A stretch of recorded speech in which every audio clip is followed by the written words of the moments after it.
the Athletic Football Show.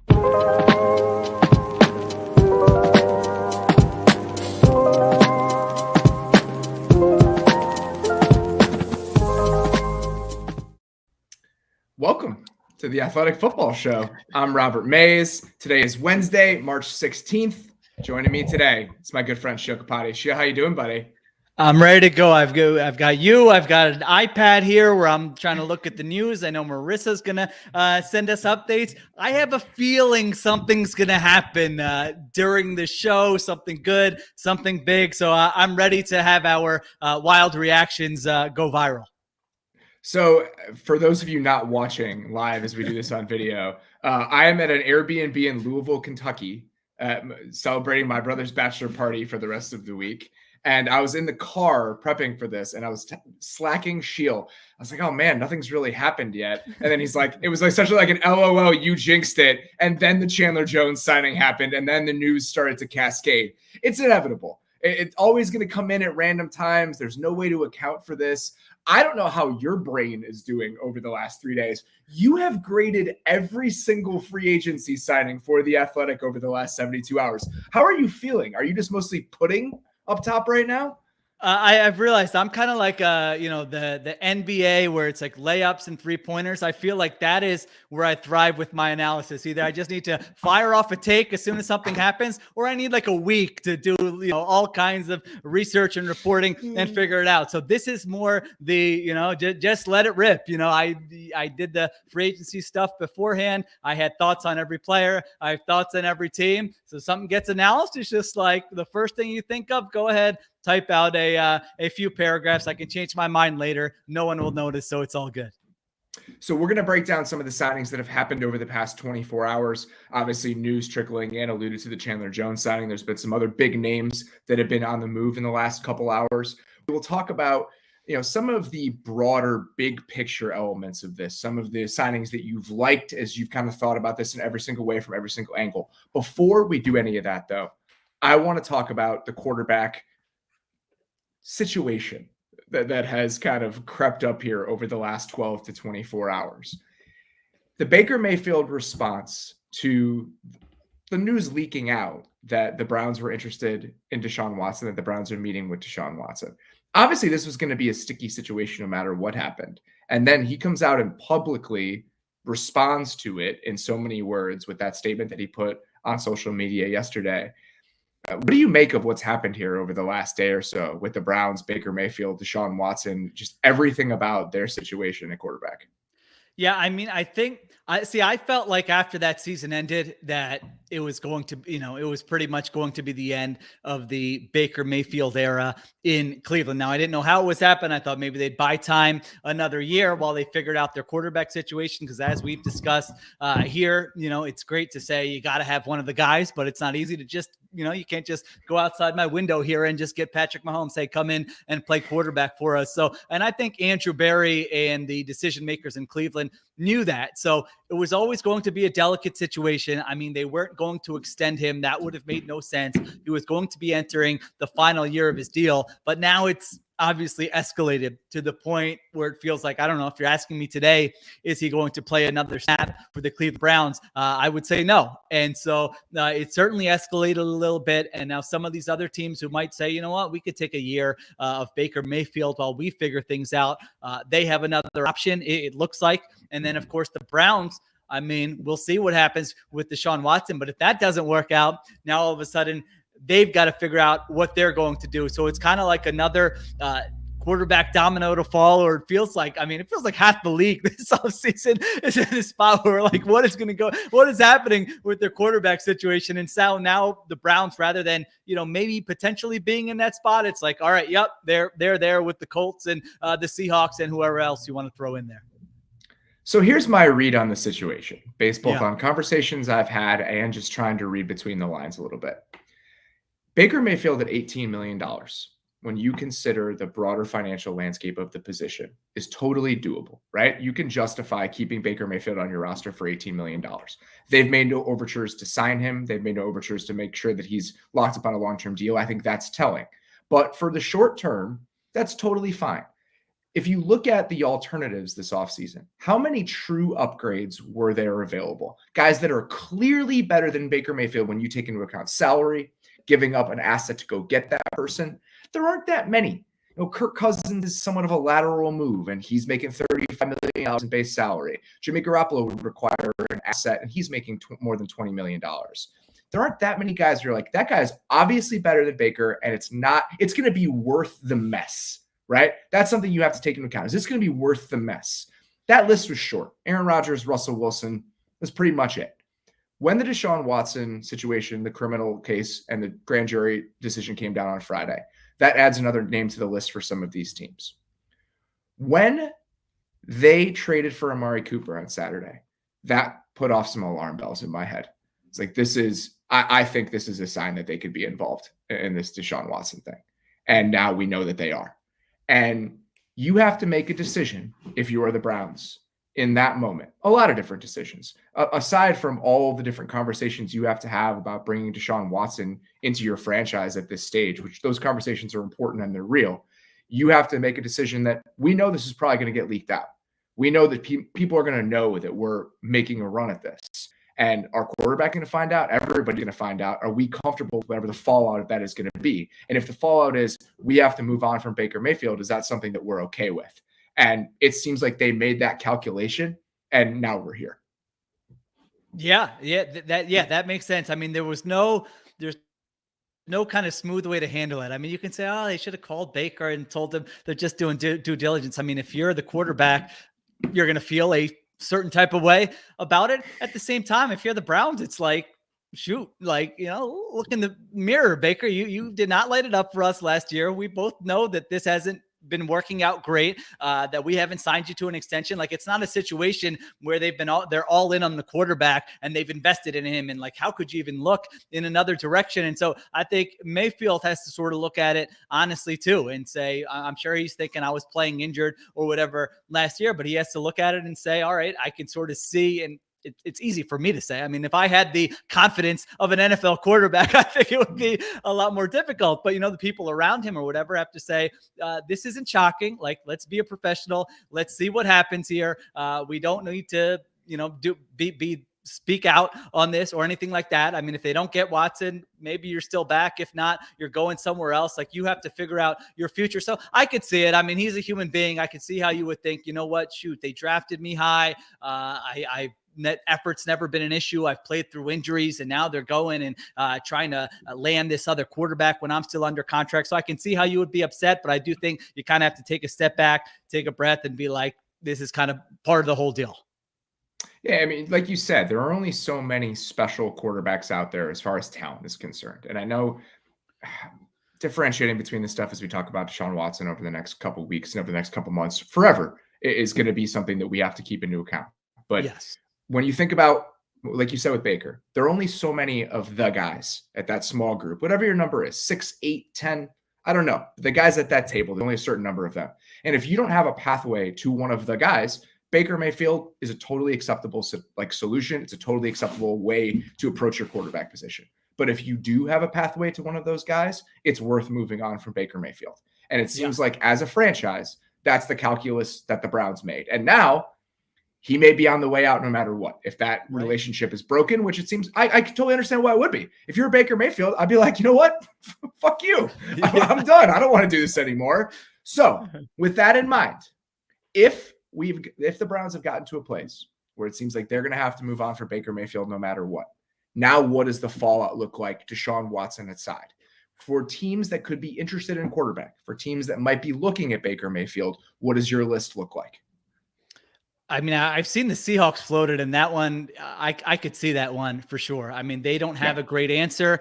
It's I don't know what the compensation would necessarily look like, but you're just committed to him for 1 year. I mean, you don't have to trade for him and then sign him to $35 million a year. You can trade for him. It's kind of like take a few bites at the apple. Maybe it's Mayfield. If there's someone who falls in the draft, you can explore that route also. And then if he plays well, you can think about what to do after next season. So that was the name that really stood out to me. I mean, a team like the Colts, I don't know. I would be very hesitant to give up draft capital and be aggressive to add him if I were a team like Indianapolis. I would rather kind of be a little bit more patient. Who are the teams I'm missing here? I know there's probably a few. I mean, those are the two teams that come to mind immediately Okay. for me. I mean, if you're looking at the other options, I mean, the teams that are in the Deshaun Watson conversation, if they miss out, would they be interested? Is Carolina a landing place if they don't get Deshaun Watson? I mean, those are the other ones that I would throw out there. But I think the Colts and the Seahawks make the most sense in this moment because some of the other dominoes have already fallen. You know, Pittsburgh has Mitchell Trubisky. Washington traded for Carson Wentz. There aren't that many teams that are quarterback hungry right now. And that kind of explains the Jimmy Garoppolo market and the teams that might be in the running for him. So I can understand the Seahawks doing it and wanting to stay competitive. What if you were Seattle or Indianapolis? What do you think is a reasonable bit of draft capital to give up for 1 year of Baker Mayfield at $18 million? Geez, you know, the quarterback market, like when I'm projecting these trades, I'm always like, all right, Sheil, you wrote this down. Now bump it up like 2 rounds or another pick or something, because that's just how it works. We saw it's evidenced by the Wentz trade. Darnold trade. I mean, we can list basically every quarterback trade over the last 2 years, and you would almost always say, wow, this was more than I anticipated beforehand. I mean, honestly, if I'm the Colts, I don't want to do that. I mean, assuming it's like a 3rd round pick or higher. If you're saying 4th or below, I can have the conversation. Let's have the meeting and see if we want to do it. But if I'm the Colts, I would just say, let's not rush into this and give up more draft capital for a guy like Baker Mayfield, who's not going to get us where we want to go anyway. Let's be patient. You'd rather have Mariota at 10 for no pick. I'd rather have that kind of solution. Yeah. I think I can understand that. I think that's fair. Yeah.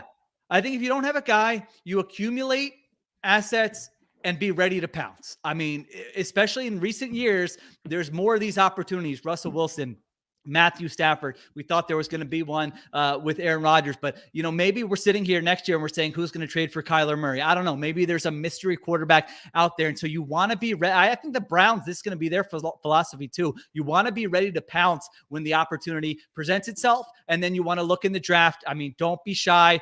If you miss on a guy, that's okay. If you feel like he has the upside. So if I'm the Colts, like that's what I'm doing. I'm not rushing in to Baker Mayfield. Again, if you're saying, shoot, there's no market for him and it's like a 4th round pick, then fine. Go, that to me is kind of inconsequential. The Seahawks, I would probably be in the same boat, but that's what I'm saying. The Seahawks, I could see them being the team that's more aggressive, saying, shoot, we're not here to rebuild. I mean, Pete Carroll's mentality, rebuild is like not even going to be in his vocabulary. They're going to say, you know what? Russ wasn't playing that great anyway. We've got all these draft picks to work with. We just made some moves in free agency. Let's go compete next year. We like Baker Mayfield coming out of the draft. I could see them being a team, say, giving up a 2nd round pick and something else for Baker Mayfield and saying, let's go play next year and try to make a run. Well, if you're Seattle, look at the amount of draft capital you've just accumulated in the past week. And I know just because you have the extra picks doesn't mean you should be throwing away a 2nd round pick on Baker Mayfield, but the Colts have spent draft capital on a quarterback no longer on their roster. The Seahawks have accrued draft capital for a quarterback that's no longer on their roster. Yeah. I think it's easier to justify, and I completely agree with you. The moves they made in free agency, and Trent Brown is apparently talking to them right now. I mean, those moves say to me, we're not turning this down. We want to compete right now. And I think that's a worthwhile mindset to have as a franchise.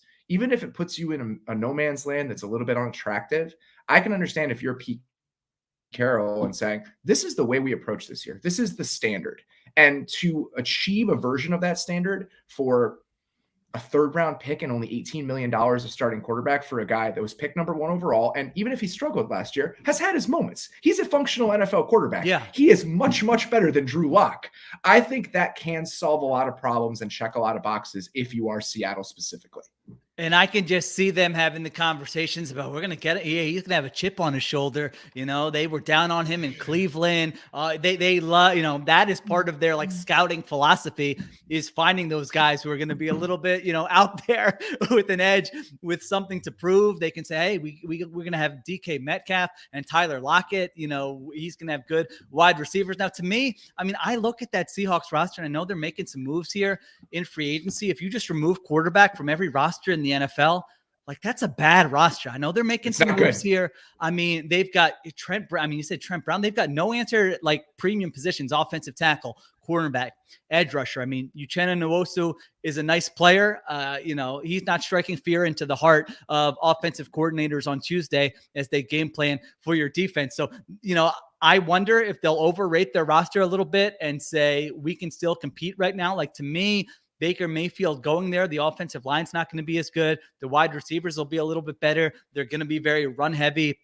We know that they're going to ask him. I mean, their whole offensive philosophy, and it's funny when you like zoom out. Pete Carroll's offensive philosophy is give me all of the explosive plays without any of the risk. I mean, like Russell Wilson did that for 10 years. Like it gets taken for granted, but it would be funny when you hear Carroll spell it out. You're like, oh yeah, that is a good offensive philosophy. Wait a minute, that's really freaking hard to do. Like to not have any interceptions, but to still be hitting on these 50-yard bombs, 3 times a game. And so there could be a little bit of a rude awakening when you plug someone else in there and ask them to do that. But yeah, I mean, I wouldn't crush them if it was like a 3rd round pick and you're saying, let's take a flyer on him and because I am with you. It's easy for me to say, like, if they start Drew Lock, it's going to be tanking without them knowing that they're tanking, in my opinion. Yeah, I mean, I totally agree. They're not going to be trying to lose games, but I think we're going to be around week 9 next year saying, man, this is one of the worst teams in the NFL. Are they going to draft a quarterback in the spring? And so that takes you out of that if that's what you want to do. I mean, if you're a Seahawks fan, you might say, I don't want to do that. Like if we're bad next year and we get Bryce Young the following year and we go through this long stretch of Russell Wilson and Bryce Young with one bad year in between there, we'd rather have that than be stuck in that middle ground. But again, that's from a maybe fan perspective. I don't think that's from a Pete Carroll, John Schneider perspective. I totally agree. I think that exact line of thinking makes sense. So if you're Cleveland and you trade Baker Mayfield, $18 million solely in base salary, that's all off your books. It leaves a chunk of change for you to figure out what your quarterback position it looks like in a non-Deshaun Watson world. This becomes the moment where, all right, we'll toss a third the Niners' way. We'll bring in Jimmy for a year, and then we'll figure this thing out again next year. I think that's a totally acceptable alternative if they strike out on Watson and if they decide this relationship is irreparable, we have to move on from Baker. We have no choice. I think that's right. Yeah, you would think it would probably be a wash in terms of compensation. You would hope. I mean, I'm sure they would be. That's exactly what I was thinking. Right. It's like it's $7 million different in salary, and the draft capital would likely be around the same thing. That's how I'm seeing it. Yeah, you've got the offensive line. You've got a scheme you feel good about that Garoppolo should be comfortable in. It's not a long-term solution. Again, it's getting as many bites at the apple as you can. I mean, if the draft rolls around and you've scouted one of these guys and you're keeping quiet about it and you say, man, we really like Desmond Ridder, who Malik Willis, whoever it is in the first round, like this isn't an either or scenario. This is Garoppolo and something else.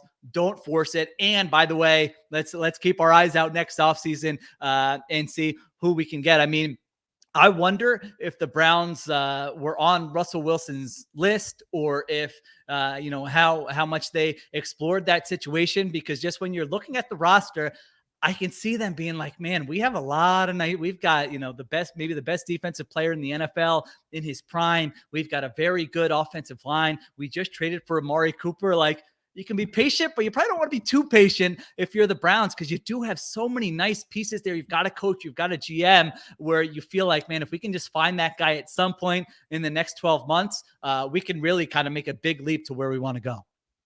I think they've been paying attention to the quarterbacks in this draft. Okay. And interesting. If you bring in a guy like Garoppolo, okay, and you like Malik Willis at 13, this is hypothetical, whatever quarterback it is, you now have time. You don't have to bring that guy along right away. You can have Jimmy as your 1-year answer. You can slow play that guy. It's the sort of solution we've talked about with some other teams, where if you have a stopgap guy and you like one of the quarterbacks in the first round, direction, they have the 13th pick in the draft. I mean, this is they're absolutely. When I said that, I wasn't thinking it was that high, but decision if a couple of teams ahead of them don't do it. Yeah. Yeah, and also, just a very different place that we expected them to a week ago, but here we are. Yeah. Yeah. And if they are, by the way, if they are interested in drafting a quarterback, I think sometimes it gets overplayed, but you could see it not being a great situation with a rookie quarterback in Baker Mayfield, whereas Garoppolo might be like, shoot, does this just happen everywhere I go? But at the same time, by all accounts, he really was great to Trey Lance and is a great leader and all those intangibles that you would be looking for, it wouldn't be a huge issue. Yeah, you also understand it. I mean, like, this is the situation. I understand the situation. I'm in a weird spot, but like, this is where I am in my career. This is where this franchise is. So again, it makes sense if you just think Jimmy, first round rookie, played along rest of roster, but I just didn't imagine the Browns to be in that sort of place as we sit here on March 16th, but that's where we are. All right. Yep. We're going to get to some of the signings and some of the news that has come up so far today. But before we do that, we're going to take a quick break. Spring is so close that you can almost feel it. So it's the perfect time to get outside and move, whatever your speed. Allbirds just released a new Tree Dasher 2, the next generation of their best-selling, insanely comfortable running shoe, made from a mix of natural materials that's better for you and better for the planet. It was gorgeous in Chicago this afternoon. Me and my fiance went for a little walk. I threw on my Tree Dasher 2s, walked about 3.5, 4 miles. So incredibly comfortable. I love the way that they look. Allbirds is a perfect slip-on, do-everything option. But with the Tree Dasher 2s, you can also add a really high-quality running shoe to the mix. This is the next evolution of Allbirds' best-selling running shoe, adding comfort to every run with lighter, more responsive foam, extra grip, and an improved fit to keep you running and nature winning. Spring forward with the Allbirds Tree Dasher 2 running shoe. Discover your perfect pair at allbirds.com today. That's ALLBIRDS.com. Our next partner is a great product that I use literally every day. Let's talk about Athletic Greens. If you're looking to get better gut health, more energy, or a stronger immune system in a really easy, natural way, you've got to check out Athletic Greens. I'm sure you'll all agree that most of us aren't huge fans of taking a bunch of pills or vitamins in the morning. With Athletic Greens, you can get rid of all those extra vitamin bottles and finally make some room in your cabinet. It's the all-in-one solution that actually tastes good. You'll really enjoy taking your daily vitamins. So what is this stuff? With one delicious scoop of Athletic Greens, you're absorbing 75 high-quality vitamins, minerals, whole food source superfoods, probiotics, and adaptogens to help start your day right. This special blend of ingredients supports your gut health, your nervous system, your immune system, your energy, recovery, focus, and aging. Tons of people take some kind of multivitamin, and it's important to choose one with high-end quality ingredients that your body can actually absorb. Athletic Greens is a small micro habit with big benefits. It's one thing you can do every single day to take great care of yourself. Right now, it's time to reclaim your health and arm your immune system with convenient daily nutrition, especially heading into the cold and flu season. It's just one scoop in a cup of water every day. That's it. No need for a million different pills and supplements to look out for your health. To make it easy, Athletic Greens is giving you a free 1-year supply of immune-supporting vitamin D and 5 free travel packs with your first purchase. All you have to do is visit athleticgreens.com/maze. Again, that's athleticgreens.com/MAYS to take ownership over your health and pick up your ultimate daily nutritional insurance. All right, let's get to some of the news that's rolled in today. As I mentioned, I said nothing had happened. And then, of course, one of the biggest names on the board comes off in free agency. Chandler Jones to the Raiders, around $17 million a year, as Marissa throws it up here on the chat. 3 years, $51 million is the reported number. Feels totally reasonable for a player of Chandler Jones's caliber, even at his age, especially when you look at what's happened at the rest of the edge market, right? $14 million a year for Randy Gregory, $15 million a year for Emmanuel Ogbah. The thing is, it didn't seem like the Raiders needed an edge rusher. And then in conjunction with this move, they trade Yannick Ngakoue to the Colts. So let's start with the contract. You had Chandler Jones very high on your list of free agents when you did your top 150. What do you think about this move for the Raiders? What do you think about the price? Lay it out for me. Yeah, I think we have to see what the exact terms are on that. You know, sometimes you can kind of tell when terms are reported. You're like, are we sure that's going to be a full $17 million a year? And, you know, Chandler Jones didn't you get that sense? And he didn't get signed on like the first day of free agency. So I want to, be a little bit careful there. But I thought that was like on the higher end of what he would get. I think I compared that to like the Shaq Barrett deal from last offseason. And I think you could say they're similar type players. I think Barrett was 29. Chandler Jones is 32. He's older, but man, he's been a productive player. I could see the appeal in wanting to add him, target him. You like him in your scheme. Still very good last year. I think 10.5 sacks, had like 26, 28 quarterback hits, has been very durable throughout his career. So I have no issue with that contract. Again, I think maybe it'll even come down a little bit less than $17 million per year. So I think that was it was a fine move to make for the Raiders once they knew, or if they knew they were going to move on from Yannick Ngakoue. So the other teams, this is reported by Josina Anderson, that apparently were interested in Chandler Jones. I found this list fascinating. The Jets, the Niners, the Bills, and the Colts. Okay, so let's go through those. Jets makes total sense. Absolutely need edge rushing help. They have money to throw around. Connor Hughes has been talking about the fact that they need defensive line help. If you pay attention to the coverage he's done this week, which has been great. The Bills, I was wondering if they would be in the market for like one splash, right? Yes. Like they've done their Bills bullshit all week where it's, That's a compliment, by the way, Bills fans. Don't be sensitive. That's a compliment. I love it. I mean, the JD McKissick thing obviously falls apart in a fun way, but all the other moves they've made, they're quiet moves. It's like, all right, we're going to add this backup defensive tackle from Washington who doesn't get enough snaps. Makes sense. But I thought maybe a corner edge rusher is there one big swing on the table for them. Chandler Jones, or a version of Chandler Jones's contract, might have been there. Colts, obviously they needed an edge rusher. They just traded for Yannick Ngakoue. You can see the need. You can see the fit. They have tons of money to throw around. The Niners is wild. Can you imagine him on that team where that allows you to bump Eric Armstead back inside? They still have Ekubaum. I mean, that group, because Arden Key's a free agent, right? And DJ Jones. So they lose some of that depth that really makes that Niners group go. So now it's just, you change the hierarchy. You bring Chandler Jones in, and now Armstead can play inside. You still have Kinlaw coming back. I mean, that investment at that position for that team, oh boy, I kind of would have liked to have seen it, but the Raiders move and the Raiders conclusion of this does make sense to me. Yeah, the Niners ones. Yeah, I hadn't seen that tweet. And, they spent $13.5 million on Charvarius Ward. I mean, I know they need cornerback help, but they were also kind of able to piece it together at cornerback last year. And so let's say that Chandler Jones is at 16 or 17. I mean, it's not a major leap. If you feel like, shoot, let's go win the Super Bowl next year, Jones and Bosa on either end. Yeah, that would have really been, the conversation in recent years about do you build back to front or front to back on defense. I mean, that would have made it pretty clear what the 49ers wanted to do. So I think that would have been the most interesting alternative for him. With the Ward move and with this reported interest in Chandler Jones, the fact that they have been hunting for some bigger guys, it's a reminder that even though they have guys on some big second contracts, if you look at their cap right now, they only have one guy. They have two guys with more than a $10.8 million cap hit, Jimmy Ward and Trent Williams. That's it. Not only does the Trey Lance commitment and the Trey Lance avenue hopefully raise their ceiling as an offense, he sets them financially.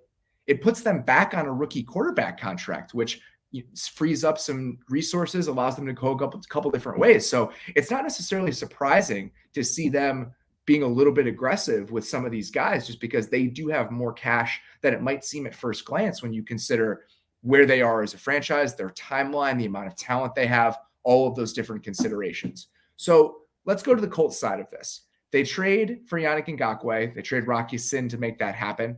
Ngakoue has a $13 million cap hit this year. The love affair between Gus Bradley and Yannick Ngakoue. I want someone in my life ever to look at me and pine over me the way that Gus Bradley just has googly eyes for Yannick Ngakoue. Yeah, I know. Jack, the third stop. I mean, I don't know. Somebody has to have the list somewhere. I would be too lazy to look this up. But yeah, that almost seems unprecedented for the coach/defensive coordinator to coach the guy on three different teams. By the way, he's 27 years old. I mean, who knows what the next decade brings? They could have like three more stops like this together. But I like the move for the Colts. Obviously, they needed edge rush help. And so three avenues to get that draft, free agency, or trade. $13 million for 1 year of Yannick Ngakoue is nice because of some of the other edge rush deals you see that got handed out. Harold Landry is over 17. Emmanuel Akbuz over 16. Hassan Reddick was 15. Randy Gregory's 14. And now you're bringing in Ngakoue, who 1 year, $13 million deal. Your hope is that he looks good. He has a good season. Hey, go ahead and extend him. He's 27 years old. That makes sense. You have him and Kwity Paye for the foreseeable future in that 4-3 defense. And the That'd guy be they drafted great. in the second round last year, whose name I cannot remember. Yeah, I'm who's going to come terrible at back my healthy, job. right? He's gonna, I mean, I was thinking at the NBA, writers have what is it, 12, 15 players and 30 teams. We can't be expected to remember 53 freaking players on 32 teams. That's impossible. But even if it doesn't work out, you can franchise tag him if he plays well, but you can't come to a long-term agreement. And if he leaves and you don't want to re-sign him, you're in the compensatory pick game, and the Colts aren't exactly out spending, $12 million per year on players in free agency. So I thought it really made sense from a Colts perspective. I actually thought it made sense from both teams, to be honest. I mean, if the Raiders were just like, shoot, we want Chandler Jones over Yannick Ngakoue, then you can move on from Ngakoue.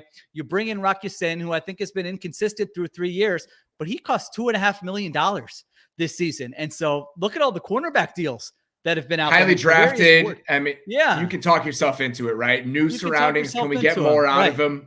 Yeah. And so you're getting him at $2.5 million, whereas, Charvarius Ward's getting over 13 million. DJ Reed's getting 11 mil. So like, to fill that hole, it's a much less expensive route. And if it doesn't work out, it's not the end of the world. I mean, if Ya-Sin comes in and doesn't play well, isn't who you thought he was going to be, you wanted to move in a different direction anyway at edge rusher, and Ngakoue was in the final year of his deal. So I like it probably a little bit more from the Colts, just because they're getting a proven player who at the very least is going to be good for them this year. But I think it's a fine move to make for both those teams. When you're looking at the market, like you alluded to, and the amount of money these guys are getting, and not just that, but the market drying up. I mean, how many sub 30 pass rushers would you be willing to pay this sort of money that you thought could be impact players? Ngakoue is not a star, but he's a really useful player. And at 13 million for 1 year, when that tier of guy was pretty much had disappeared, I can totally understand them doing this. It's fascinating to me to watch how teams rebuild these spots to their own preferences, right? So you have Gus Bradley going to Indy. Now you have a guy that he played for, or that played for him, he's familiar with. So you see that. And then you look at what's happening with the Raiders. Patrick Graham was Chandler Jones's position coach in New England for multiple seasons early in his career. He was the defensive line coach for the Patriots in 2012 and 2013, which were the first 2 years of Chandler Jones's career. So you just have all of these moving pieces where guys are like, oh, I know that guy, and just tailoring your personnel to what you want based on your preferences, your history. I mean, that's exactly what's happening here. They're really swapping one guy for the other based on what they think specifically is familiar to them and that they need. Yes, NFL front office people, coaches love familiarity, and I don't necessarily blame them. You take away some of the risk because you're like, I've coached this guy before. He's been in locker rooms, and so I understand that. But they do go. I mean, it's everywhere. Laken Tomlinson goes to Mike LaFleur with the Jets. Sebastian Joseph Day, even his offensive line coach. Joseph Day goes to Brandon Staley with the Rams. I mean, we could probably list off 15 of these. Even when I'm looking at where could guys go before free agency, I am looking at that all over the place. Like, all right, who knows somebody? Because you talk to people and that familiarity. Sometimes I feel like they go overboard. It's like, you could take a little bit of a risk and go for more upside. But I can understand them doing that. Another quieter move for the Raiders that I think speaks to the transition they're trying to make defensively. Bilal Nichols on a 2-year deal. I mean, he's just a block eater up front. If they're going to transition to some more of those different front structures, I mean, you look at what Patrick Graham asked his guys to do with the Giants, right? Under Rod Marinelli, under the Gus Bradley, 4-3, one gap, and we're getting upfield. Even if the distinguishing characteristics between 3-4 and 4-3 in a nickel world fall down a little bit, they're still asking guys to do different things. There are different techniques that you're playing up front. The Giants and people in that defense, you want to eat blocks. I mean, that's exactly what you're trying to do, and that's what Bilal Nichols does. So that, again, it's just a quiet little bit of transition from one style of defense to the other, and they've made 2 signings that I think echo that sort of thinking. So look, go ahead. Yeah, no, just on Nichols, I thought that was one of the better value signings so far. Actually, I mean, you look at that market for the kind of nose tackles or the big run stuffers at defensive tackle. I mean, those guys were flying off the board for $10 million a year on the first day. And, I'm not saying he's as good as all these guys, but, DJ Jones, Fadu Kasi with the Jaguars got $10 million a year. BJ Hill got $10 million a year. Joseph Day got $8 million a year. Bilal Nichols, you get 2 years, $11 million. I mean, those little things certainly do matter. And I know, stopping the run is certainly his specialty, but I mean, he's had more pass rush production than a lot of those guys, and he's only 26 years old. So yeah, I think you're good to outline that one. That was kind of one of my favorite under the radar signings so far. So let's stick with some pass rushers here. Zadarius Smith, 4 years, $35 million. I think up to $50 million is what was reported by Adam Schefter to go back to the Ravens. I said this yesterday. I will maintain it. The most Ravens bullshit you can possibly imagine is to draft a guy in the 4th round or 5th round, I think, was Zadarius Smith. Play him really slow, play his development. Part-time player, eventually becomes a rotational guy, is so good on a per snap basis that a team goes out of its way to offer him an $18 million a year contract or whatever he got from the Packers. You get a comp pick for him, like a very high comp pick. 2 years later, he's too expensive for that team. He gets released. You sign him to a new deal that is half per year what he got with the old team. And because he was released, he doesn't affect your comp pick formula. It's amazing. It's brilliant. I'll never love anything as much as I don't know if I should even say Eric DaCosta, because it was before him. As much as the Ravens love comp picks, I don't know that I'll ever love anything in my life, but I love it. I mean, listen, back injuries are tricky, so I don't know. You got to be worried about that. The health is yeah.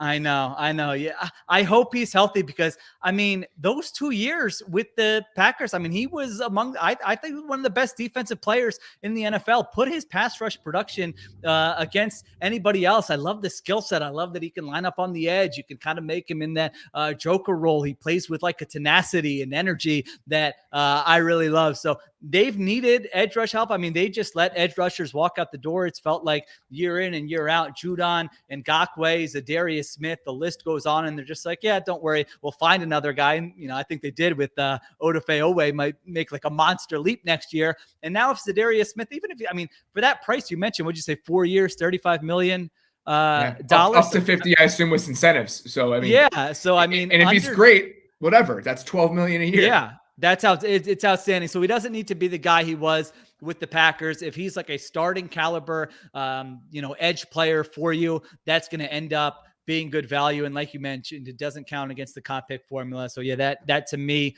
without knowing the details of the back injury, is one that I like on the surface.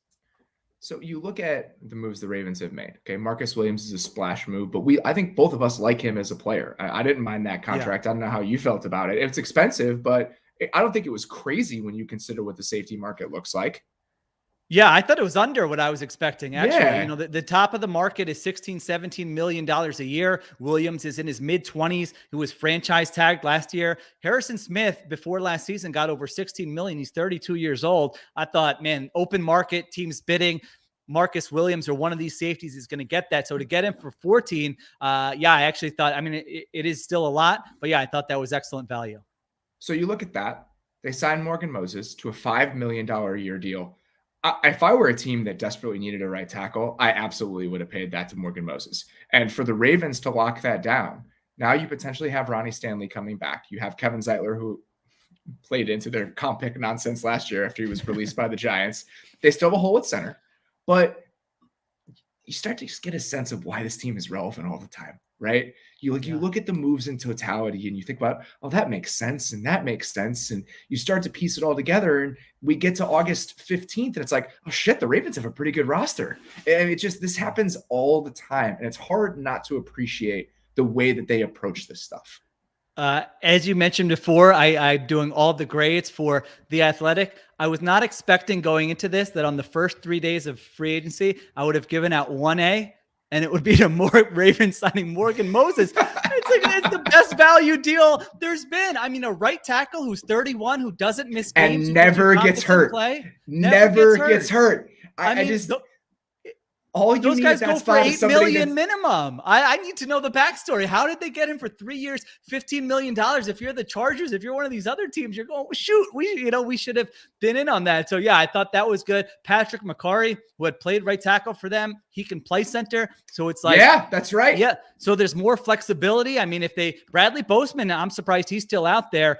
Their center on the open market obviously hasn't gotten the deal that he wanted, but now it's like you said, you're giving yourself options, whether it's McCarry Bakhtiari, whether Bozeman comes back, whether there's somebody in the second round who's like, this year's Creed Humphrey, who you say, man, we But really you don't like this have guy. to reach for him. You don't have to reach. So it's, their offseason has made a lot of sense. I mean, we can't forget how injured they were last year. I mean, that was just like the huge story of their season. They absolutely need to get some things figured out offensively, but defensively, I mean, they were the most injured team in the NFL. And so getting guys healthy and then these little moves that they're making around the edges, they're going to be a very good team again next year.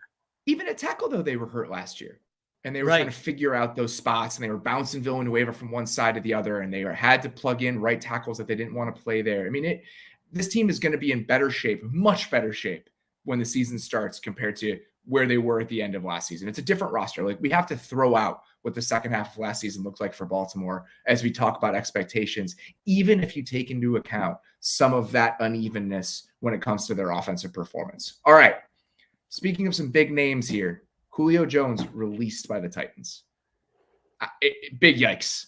It's one of those moves, and I don't know how you feel about this. I completely understand feeling compelled to do it in the moment. You're looking at your window, you're looking at your needs. You're like, oh, a second round pick for Julio Jones, like that aligns with our timeline. I understand when you do that. But for him to miss all the time he did, for him to look like he was lacking some explosiveness, it's a big swing and a miss, but it's a swing and a miss I can understand from Tennessee. I'm with you. And I think that's important to do. Like, we have to remember how we felt about the moves in the moment. I mean, anyone can look at it now and be like, shoot, that was terrible and crush the GM. And I think there are things certainly to criticize about Tennessee over the years, but that was one where I said, I mean, the health aspect of it is always the great unknown. You don't know how healthy a guy's going to be. He's missed some games, but is he going to miss a lot of games for us? How predictive is it? And so I thought it was an okay swing to take. I mean, when they did the Tannehill deal and the Derrick Henry deal, it was, we are going to try to win a Super Bowl or compete for a Super Bowl in the next 2 to 3 years. So it's like not that different from what the Rams have done, honestly. I mean, theirs, it worked out and everyone's saying great job, but that Julio move was very in a similar vein. You know, they maybe fooled themselves a little bit into thinking how good they were. But I mean, they were still the number. I know the advanced metrics weren't good, but they were the number 1 seed in the AFC last year. So they were like in the mix. So yeah, I wouldn't, that's not one where I'll crush them and say, what were they thinking at the time? You're going to take swings. You're going to miss on some of them. I thought that was a reasonable gamble to take at the time. I'm saying this to remind myself as much as anything else. You got to remember the health stuff when it comes to moves like this. And the Morgan Moses move is an example of that. And I think tackle is specifically, it's what I was saying about Charles Leno last year. Even if you think Charles Leno is an imperfect player, he's always available. And having competent play at that spot where you can just say, I know I can plug him in for 16 games. I know that I have a starting caliber tackle in my lineup for 16 games. That is important. And with Julio, it's you can talk yourself into the best version of it because he's Julio Jones. But the health is absolutely a consideration with moves like this, and it's an important thing to remember. All right.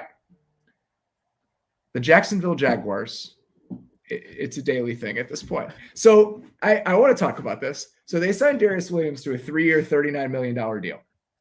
Okay.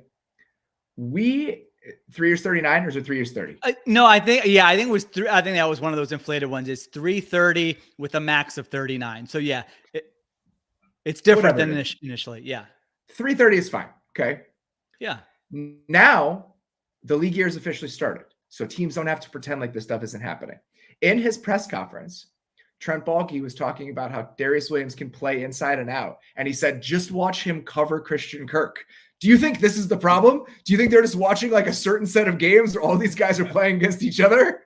Oh my gosh, that's amazing. So the corner we signed for $10 million was locking down the wide receiver who we signed for $18 million a year. Yeah, no, I actually did not see that. That is, I mean, they have been the story of free agency. So I think the point you were just making, I was actually thinking that in reference to the Jaguars with the Brandon Scherff deal, which on the surface you say, you know what, you got to overspend for offensive line help. You need to protect Trevor Lawrence. But I was looking at that Scherff deal. I mean, $16.5 million per year for a guy who's 30 and has had durability issues. I mean, generally your years of best health don't come between 30 and 34, both personally for me and for NFL players. So like I was looking at that, comparing it to something like what the Bengals did. I mean, would you rather have Scherf for $16.5 million, or would you rather take a flyer on a couple guys who have been more durable, like Alex Kappa? And I mean, they signed Ted Karras, but you could name another offensive lineman, and you're going to have two different guys with some versatility, maybe a guy who can play center also, and you're coming in at like $14 million. I kind of like the Bengals approach more. I mean, if I were a Bengals fan, I would be happier with what they did rather than handing Scherf, making him the top paid guard in the NFL. You're getting a player who's going to be in the decline stage, who's probably, you know, if history is predictive, going to miss some games here in the next few years. I think especially at that position, when you look at positions that are based on a unit and based on collective production, offensive line, secondary, I think that type of thinking applies. And I think that's totally justified thinking about it that way. The Scherf deal is so interesting. And I've mentioned this a couple times, I think, this week, but he resets the market after it was set last year by Joe Thuney. There's such different cases, right? Yes. Joe Thuney has never missed a game. So you're paying $16 million to Joe Thuney, and that's a lot. And they managed to kind of overcome it because Creed Humphrey's on a rookie deal. Trey Smith is on a rookie deal. They traded for Orlando Brown when he was on a rookie deal. So if you look at just the amount of money spent toward the offensive line in 2021, you can live with it. But Thuney, if you're going to spend $16 million, it's really nice to have a lot of confidence that that guy's not going to miss time with a nagging thing here, a nagging thing there. You can never predict catastrophic injury. But having a guy who's reliably been healthy, I think it's a lot easier to take that pen to paper than it is for a guy like Scherf when, of course, you can talk yourself into the heights. He was a top 5 pick. He's unbelievably talented. When he's on the field, he's one of the best right guards in the entire league. But if he's paying 10, 11, 12 games a year for you over the next 3 years, it doesn't really do much good to have one of the best right guards in the league. Yeah, exactly. You said it well. I mean, you would almost rather have like a, 6 or 7 out of 10 who's had a remarkable record of durability rather than maybe like an 8.5 who has injury concerns. I'm with you because, you have to factor that in when you look at these deals. And again, it's not perfect. Hopefully he stays healthy. We want all these guys to stay healthy. But if you're looking at it from a team perspective and you're saying who's had kind of these nagging injuries and these durability issues, especially at offensive line, like you mentioned, it has to be a huge factor for them. And also you have to look at the alternatives. I mean, after seeing that Shaq Mason deal, I was kind of like, man, I wonder, Jags could have given up a 5th rounder for Shaq Mason or paid 16.5 for Brandon Scherf. I know it's hard at the time. You don't know all your options. It is kind of the job though, is to know. Is to make all those calls and be like, well, this is on the table. Do we want to go with door A or door B? Whereas with the Jaguars, it felt like agents were calling them going, our client wants this number. And they were going, cool. Yep. Sounds good. We'll see you tomorrow in Jacksonville. We'll give you flight information. So this is just reported right now. I don't want to talk about it because I love this stuff. What happened? Alec Ingold signs a 2-year, $7.5 million deal with the Dolphins. So now he can be the use Checky role in the Mike McDaniel offense for Miami. I love moves like this. Like that just probably in the grand scheme of things don't really matter, but I could just see him in the uniform. I can see him lining up out wide in certain formations. Alec Ingold is like a pretty good playmaker at that position. That is an intriguing move to me, even if most of the football watching world does not care about it, justifiably so. Yeah, I was looking Patrick Ricard when I was doing my list of free agents, and I had Patrick Ricard in there, the Ravens fullback, and I like to look at comps, and it's like, all right, there aren't a lot of comps for fullbacks. It's like Kyle Juszczyk's making over $5 million, and then there are like 4 other guys in the NFL getting paid. So what did you say it was? 2 years? 2 years, 7, I think is what Tom Pelissero reported. Okay. All right. Ricard on his last contract got $3.7 million. So it's like there's the use check range and then there's the non-use check range. And so if you think he's going to be a fullback who's going to play snaps, I guess that's kind of where it comes in there. But yeah, some of these guys trying to recreate where they were, like you mentioned, you can just, I'm sure that'll come up in the press conference when they're explaining what Ingold's role is going to be and, what they saw in him. And, oh yeah, we were showing him use check film already and he's going to do X, Y, and Z for us. It is funny when these coaches switch teams. So the last signing I wanted to ask you about, what did you think of the Marcus May signing by the Saints? I thought that was aggressive. I mean, it's another one where we don't have the full injury picture, right? So if they're like, hey, he's going to be healthy and, we feel good about it. I like Marcus May as a player. I think he can be a very good free safety for you. They've got Malcolm Jenkins at safety. Their skill sets complement each other where you don't want Jenkins really playing a lot on the back end. And Marcus May can play if you're in single high or two high, whatever, he can play on the back end. But man, 29 years old coming off an Achilles injury, and you're getting like a little bit of a discount, but $9.5 million per year. That seemed a little bit aggressive to me. I was thinking Marcus May was going to be a guy who got kind of screwed by the franchise tag, where if he hit the market last year and he got this deal, I would have said absolutely. But then to be a year older coming off the Achilles, I almost thought he was going to have to sign like a 1-year deal for like $6 million and then re-enter the market next offseason. So that to me was, I didn't love that one from the Saints perspective, unless they just have some type of great information on his recovery and feel great about him, being his pre-injury self in like week 1 next year. Oh, what's the hope here is that if you look at what Marcus Williams got and say, all right, if we get lucky, if he becomes, a version of that player and we sign him because he was hurt at a 3-year on a 3-year deal, does that look like a discount by the end? I mean, that has to be what they're hoping for. That's wishful thinking, possibly. It's a very serious injury, but that's the best case scenario for New Orleans. I'm assuming that was part of their thought process. All right. We're going to talk about some of your favorite moves, some of the moves that you still don't understand here a couple days after they've been made. Before we do that, though, we're going to take one more quick break. This episode is sponsored by Good Chop. With Good Chop, you get a flexible monthly subscription plan for high-quality American meat and seafood. Good Chop offers convenient, contact-free delivery right to your doorstep. Their orders are fully customizable. You can choose beef, chicken, seafood, and pork products you like the most. For example, their beef is well-marbled Angus choice and prime cuts, or you can get delicious 100% grass-fed steaks, whatever you prefer. With the seafood, it's sustainable and wild-caught, whether you want salmon, Pacific cod, or something else. Good Chop especially prides itself on sourcing beef that comes with no antibiotics or added hormones ever. There's no artificial ingredients, only the good stuff. I have loved my experience with Good Chop so far. The steaks that we got, just really good fillets that we threw in the sous vide, made with a little sweet potato roasted in the oven. It was a perfect, easy weekday meal. Defrosted it overnight. It was fantastic quality. They sent scallops. Again, just a quick defrost. Sear them in a pan. Really easy, delicious, quality weekday dinner. Go to goodchop.com/maze100 and use code maze100 to get $100 off your first 3 boxes. Again, that's goodchop.com/maze100 and use code maze100 to get $100 off your first 3 boxes. Good Chop, America's online butcher.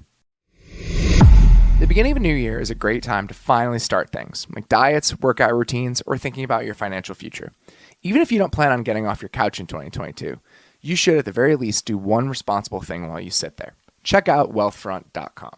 You can start investing in no time with Wealthfront's classic portfolio, or make it your own with things that you care about, like socially responsible funds, technology, crypto trusts, or hundreds of other investments. Wealthfront was designed by financial experts to turn your good ideas into great investments without the hassle of doing everything yourself. Don't want to spend hundreds of hours trying to lower your tax bill? They help you do that. Not sure how to rebalance your portfolio or what rebalancing is? They do it for you automatically.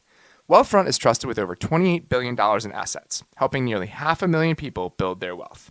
And the best part is their product is so simple yet powerful that it has 4.9 out of 5 stars in the Apple App Store. To start building your wealth and get your first $5,000 managed for free for life, go to wealthfront.com/maze. That's wealthfront.com/MAYS to start building your wealth. Go to wealthfront.com/maze to get started today.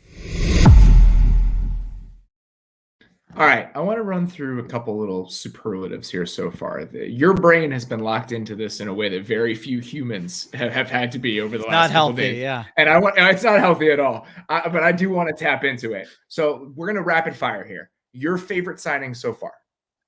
I mean, it sounds so ridiculous, but Morgan Moses, you give me a starting right tackle who doesn't miss games, who's competent for $5 million a year. That's the only grade I've given an A to, which is probably stupid. Again, I'm doing these rapid fire, but I thought that was that. I can't go against the grading system. Morgan Moses to the Ravens. I absolutely love it. Okay, The most confounding signing or move that you've seen so far. Oh my gosh. Well, we were just ripping the Jaguars, so let me go in a different direction. How about the Seahawks giving Will Dissly $24 million over 3 years? Guys, you just traded for Noah Fant. I don't care if you're running the all 12 personnel offense on 90% of your snaps. Take a breather. Will Dissly, his career high in yards is like 250 freaking yards. You have no offensive tackles. You have no cornerbacks. You have no quarterback. You need pass rush. Why are you rushing to give Will Dissly $8 million a year? That was nuts to me. Sorry, had to get that off my chest. I love that so much. We have not talked about that signing on the show so far, so I'm so glad shocked. you brought it on that. Oh, that's absolutely fantastic. I really, really love that a lot. You did one signing that I wanted to mention. You did like the Lucas Patrick move to Chicago is something that is a move that you liked. I wanted to bring that up because I meant to bring it up earlier and did not. Loved it. Yeah, that's a Okay, smart. right. That's a smart signing, Lucas Patrick. I mean, listen, if Brandon Thorne is tweeting out clips of you doing good things, I'm just going to assume you are a competent or good offensive lineman because he is my O-line guru, whether he knows it or not. And so you've got these other guys. I mean, we just mentioned spending $16 million a year on Brandon Scherff. Brandon Scherff is a much better player than Lucas Patrick. I'm not putting them in the same neighborhood, but Patrick has experience playing every single interior position, guard, center, started 28 games over the last 2 years, was solid, average to above average. And you're getting him for 2 years, $8 million with $4 million guaranteed. That is a winning move for the Bears. You don't have to swing for home runs on all these moves. You need guys you can plug in there. We're not going to kill you. You know, if you're rebuilding the offensive line, like you want guys who aren't going to kill you. And I thought that was a fantastic value for the Bears. Yeah, I totally understand how that happens. If he wants to play center for you, if you feel like you need a stabilizing set of players in there for Justin Fields. So It's not the sexiest move in the world. It's not going to light the town on fire, but I feel like it's a smart move. The most confounding move for me, getting back to that, I don't really understand the Shaq Mason trade. I mean, they saved $6 million against the cap. New England did. I mean, there's clearly something at play that I probably don't understand, but that just seemed like a weird decision, and good for the Bucs. I mean, to get him at that price. Yeah. I mean, when you consider where they're at, it happened yesterday while we were on the show. So I didn't really understand some of the specifics around, the cap implications of it. It still doesn't really make a ton of sense to me right now. I don't get it at all unless there's an injury situation that the Patriots are aware of, unless they view him as a declining player. Although I don't, it feels like there's no objective, reasoning that he is a declining player for a 5th round pick. I mean, it's one thing if someone's saying, yeah, we're going to give you a 2nd round pick because we love Shaq Mason and you want to clear some cap space and maybe have a younger guy on the roster who you feel like can step in there. But yeah, I don't understand it at all from a Patriots perspective. Maybe we'll be talking in week 9 and it will be clear what Bill Belichick was thinking, but I'm not going to be in the group that just gives Belichick the benefit of the doubt on all these. I was giving him D's on some of these free agents, the Jonnu Smith signing last year and some of the other moves he made. So I think it's reasonable to question that move from a Patriots perspective. And like you said, the Bucs lose, a pair of guards there with Ali Marpet and Alex Kappa, and now they get an outstanding fill-in who obviously Tom Brady knows for just a 5th round pick. It's a great move for them. They want to throw Aaron Stinney in there at left guard. You have Shaq Mason at right guard. You bring back Ryan Jensen. Your offensive line is now workable. Yeah. You're ready to roll. It might be, if we're thinking about the motivation behind this for New England, when you're paying $18.6 million combined, $28.6 million combined to 2 tight ends, your budget gets stretched a little bit thin at other positions. That's right. All right. Who is the guy that you thought would just get more? Not necessarily a great signing, but if you look at it, it's like, oh man, I just expected him to really garner more interest and more value here on the market. All right, I'm not going to bring up Morgan Moses for the 10th time. Let's go in a different direction here. We hit on Bilal Nichols. I thought that that was a good one. J.C. Jackson, I mean, if you look at that deal, it's sort of similar to what we mentioned with Marcus Williams. I mean, I thought Williams was going to get 16 or 17 a year. He got 14. And JC Jackson, I thought on the open market, 26 years old, like he's going to be paid among the top 3 corners in the NFL, which would have put him at like 19 million a year. He got 16.5 million. So it's still, it's a lot of money. It's a big deal, but like, that's that savings of 3 million. Like that's a that could that's almost a Lucas Patrick, if you think about it in that way. So it does matter. Like, it doesn't seem like a big difference from 19 to 16 and a half, but when they say Riley Reef for 1 year, $4 million, that ultimately is going to matter, Exactly. Those things absolutely matter. So that was definitely one of them. Even someone like Teddy Bridgewater, listen, it's not exciting to talk about Teddy Bridgewater, but think about a team like Washington and what they did at quarterback, giving up 2 picks, and you're paying Carson Wentz over $28 million a year. Would you rather do that, or would you rather have Teddy Bridgewater for $6.5 million for 1 year? I mean, to me, I tweeted this out and people were saying, oh, they're not even in the same category. No, I think, you have your impression of Carson Wentz is different than what he is. They are pretty much in the same category right now. And so to me, like, I was even surprised that there wasn't a place where he could even compete for playing time a little bit more. Again, he's not exciting. I'm not saying he's going to lead you to the playoffs or anything like that. But if you're in that situation where you're saying, as we discussed earlier, let's accumulate some assets. Let's be patient. Let's be ready to pounce or draft somebody when we can and find the guy at quarterback. Great placeholder. And so for $6.5 million, I thought that was a nice deal for the Dolphins. What's your favorite team-wide plan so far? Oh, this is a good one.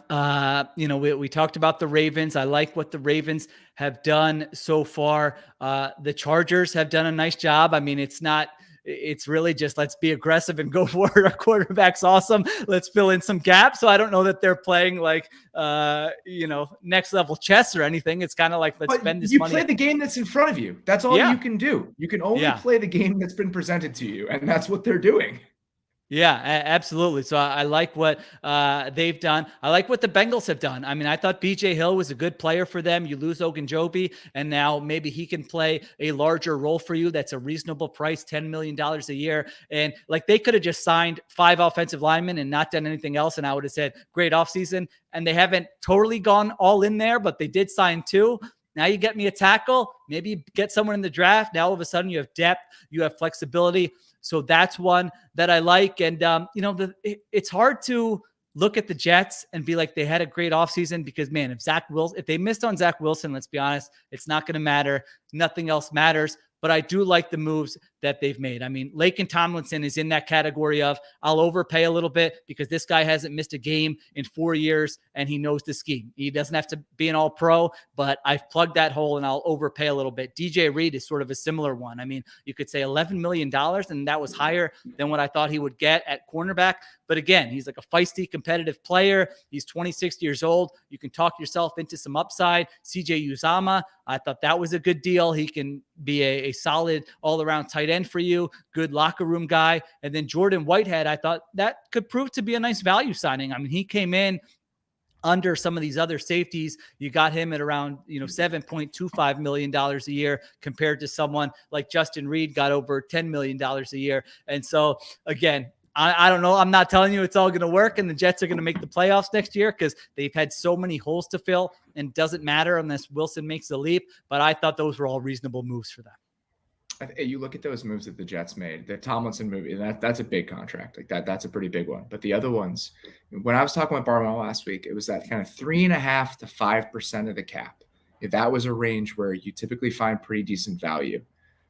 The DJ Reed contract is right on the high end of that. Jordan Whitehead contract is right on the low end of that. And the Uzama contract is right in the middle of that.